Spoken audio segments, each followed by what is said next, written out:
بنی اسرائیل میں ایک شخص نہایت امیر تھا۔ اس کے پاس بے شمار دولت تھی۔ امیر شخص کی صرف ایک لڑکی تھی، کوئی نرینہ اولاد نہ تھی۔ امیر آدمی کا ایک ہی بھتیجا تھا جو اس امیر آدمی کی دولت کو چھیننا چاہتا تھا۔ بھتیجے نے جب دیکھا کہ چچا مرتا ہی نہیں تو وراثت کے لالچ میں اسے خیال آیا کیوں نہ چچا کو مار ڈالوں، اس کی بیٹی سے نکاح بھی کر لوں، قتل کی تہمت دوسروں پر رکھ کر دیت بھی وصول کروں، مقتول کے مال کا مالک بھی بن جاؤں گا۔ اس شیطانی خیال میں وہ پختہ ہو گیا۔ ایک دن موقع پا کر اپنے چاچا کو قتل کر ڈالا۔ بنی اسرائیل کے بھلے لوگ ان جھگڑوں بکیڑوں سے تنگ آ کر یکساں ہو کر ان سے الگ ایک شہر میں رہتے تھے۔ شام کو اپنے کلے کا پاٹک بند کر دیا کرتے تھے اور صبح کھولتے تھے۔ کسی مجرم کو اپنے ہاں گھسنے بھی نہیں دیتے تھے۔ بھتیجے نے اپنے چچا کی لاش کو لے کر اس قلعے کے پاٹک کے سامنے ڈال دیا۔ یہاں آ کر اپنے چچا کو ڈھونڈنے لگا، پھر ہائی دہائی مچا دی کہ میرے چچا کو کسی نے مار ڈالا۔ آخر کار ان قلعے والوں پر تہمت لگا کر ان سے دیت کا روپیہ طلب کرنے لگا۔ انہوں نے اس قتل سے اور اس کے علم سے بالکل انکار کیا، لیکن یہ اڑ گیا، یہاں تک کہ اپنے ساتھیوں کو لے کر ان سے لڑائی کرنے پر تل گیا۔ یہ لوگ عاجز آ کر حضرت موسیٰ علیہ السلام کے پاس آئے اور واقعہ عرض کیا، یا رسول اللہ، یہ شخص خواہ مخواہ ہم پر ایک قتل کی تہمت لگا رہا ہے، حالانکہ ہم بری الذمہ ہیں۔ حضرت موسیٰ علیہ السلام نے اللہ تعالیٰ سے دعا کی۔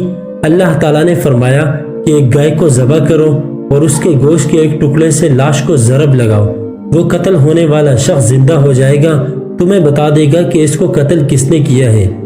جب حضرت موسیٰ علیہ السلام نے قوم کو کہا کہ اللہ تعالیٰ نے فرمایا ہے کہ گائے کو ذبح کر کے اس کے گوشت کا ایک ٹکڑا لاش کے ساتھ لگاؤ، تو قوم نے کہا، اے موسیٰ، آپ ہم سے مذاق کر رہے ہیں۔ اس پر حضرت موسیٰ علیہ السلام نے فرمایا، احکام الہی میں مذاق کرنا جاہلانہ عمل ہے، میں ایسے اعمال سے اللہ کی پناہ چاہتا ہوں۔ یہ سن کر قوم نے مطالبہ کر دیا کہ ہمیں بتایا جائے کہ وہ گائے کس قسم کی ہونی چاہیے۔ اب اگر یہ لوگ جا کر کسی گائے کو ذبح کر دیتے تو کافی تھا، لیکن انہوں نے سوالات کا دروازہ کھولا اور کہا کہ وہ گائے کیسی ہونی چاہیے۔ ان پر حکم ہوا کہ وہ نہ تو بڑھیا ہو اور نہ بچیا ہو، جوان عمر کی ہو۔ انہوں نے کہا کہ حضرت ایسی گائے تو بہت ہیں، یہ بیان فرمائیے کہ اس کا رنگ کیا ہونا چاہیے۔ وہی اتری کہ اس کا رنگ بالکل صاف زردی مائل ہو، وہ باہر دیکھنے والوں کی آنکھیں میں اتر جاتی ہو۔ پھر کہنے لگے، حضرت ایسی گائے تو بہت ساری ہیں، وہ ممتاز وصف بیان فرمائیے۔ وحی نازل ہوئی کہ وہ کبھی حل میں نہیں جوتی گئی، کھیتوں کو پانی نہیں پلایا، عیب سے پاک ہو، کوئی داغ دبا نہ ہو۔ جو وہ سوالات بڑھاتے گئے، حکم میں سختی ہوتی گئی۔ اب ایسی گائے ڈھونڈنے کو نکلے تو وہ گائے صرف ایک بچے کے پاس ملی جو یتیم تھا۔ گائے کا مالک ایک یتیم بچہ تھا، اس کا والد فوت ہو چکا تھا۔ وہ شخص نہایت نیک اور توحید کا قائل تھا۔ اس بزرگ ہستی کی صرف ایک گائے ہی تھی جو اس کی ملکیت میں تھی۔ جب یہ شخص فوت ہونے لگا تو اس نے اللہ تعالیٰ سے دعا کی، یا اللہ، میری ملکیت میں صرف ایک ہی گائے ہے، میرا بچہ بھی نابالغ ہے، یہ بچہ جب بالغ ہو جائے تو اس کا سپرد کر دینا۔ اور گائے کو جنگل میں چھوڑ دیا۔ جب کوئی آدمی اس کی طرف جاتا تو بھاگ جاتی، اور جب یہ بچہ جاتا تو گائے خود بخود اس کے پاس چلی جاتی۔ یہ گائے انتہائی خوبصورت تھی۔ بنی اسرائیل کے لوگ اس کی عبادت کرنے کی طرف مائل تھے۔ اس بچے کے والد نے فوت ہوتے ہوئے وقت وصیت کی کہ میرے بچے، ہر کام میں اپنی ماں کی خدمت کرنا اور کسی بھی کام کرنے سے پہلے اپنی ماں سے مشورہ ضرور کرنا، بالخصوص گائے کو اپنی ماں کے مشورہ یا اجازت کے بغیر فروخت نہ کرنا۔ تمام نشانیاں دیکھ کر قوم نے حضرت موسیٰ علیہ السلام سے عرض کی کہ آپ نے جو نشانیاں بتلائی ہیں، یہ گائے ہم نے تلاش کر لی ہے اور گائے ایک یتیم بچے کی ملکیت ہے۔ حضرت موسیٰ علیہ السلام نے فرمایا کہ وہ گائے خرید کر اس گائے کو ذبح کرو اور اس کے گوشت کا ایک ٹکڑا لے کر لاش پر ضرب لگاؤ، وہ بتا دے گا کہ میرا قاتل کون ہے۔ بنی اسرائیل والے اپنے دل میں اس گائے کی عبادت کرنے کے لیے تیار تھے۔ وہ پہلے گائے کو ذبح کرنے پر تیار نہ تھے، جس کا ذکر اللہ تعالیٰ نے قرآن میں بھی کیا ہے، لیکن حضرت موسیٰ علیہ السلام کے سامنے انکار نہ کر سکے اور بچے کے پاس خریدنے کے لیے چلے گئے۔ گائے کو فروخت کرنے کے حوالے سے اس بچے کے والد چونکہ وصیت کی تھی، اس لیے گائے کی خریداری کے لیے بنی اسرائیل کے لوگوں کے آنے سے پہلے ایک فرشتہ انسانی شکل میں اس لڑکی کے پاس آیا اور کہا کہ یہ گائے مجھے فروخت کر دو، میں تمہیں بہت بڑی رقم دینے کے لیے تیار ہوں۔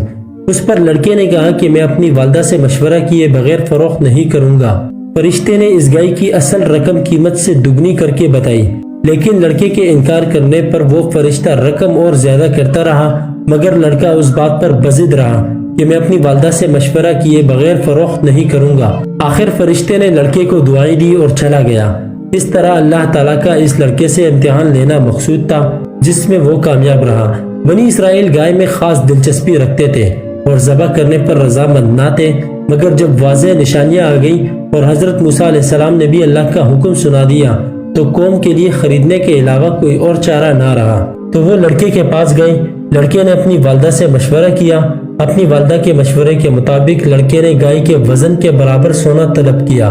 جو بنی اسرائیل نے اس لڑکے کو دے کر گائے خرید لی اور اس گائے کو ذبح کر کے اس کے گوشت کا ایک ٹکڑا لاش پر مارا تو وہ زندہ ہو گیا اور بتایا کہ میرا قاتل میرا بھتیجا ہے، جو مجھے قتل کرنے کے بعد میری بیٹی سے شادی کر کے میری تمام دولت پر قبضہ کرنا چاہتا تھا۔ یہ سن کر قوم نے اس کے قتل کے بدلے میں قاتل کو بھی قتل کر دیا۔ اس واقعے کا نتیجہ یہ ہے کہ گائے چونکہ اللہ تعالیٰ کے سپرد میں تھی اور بچہ بھی یتیم تھا، لہٰذا اللہ تعالیٰ کے سپرد ہونے کی وجہ سے اس یتیم کو زیادہ سے زیادہ قیمت مل گئی۔ بنی اسرائیل گائے سے خاص عقیدت رکھتے تھے اور خوف زدہ تھے اگر گائے ذبح کر دی گئی تو کوئی آفت آ جائے گی۔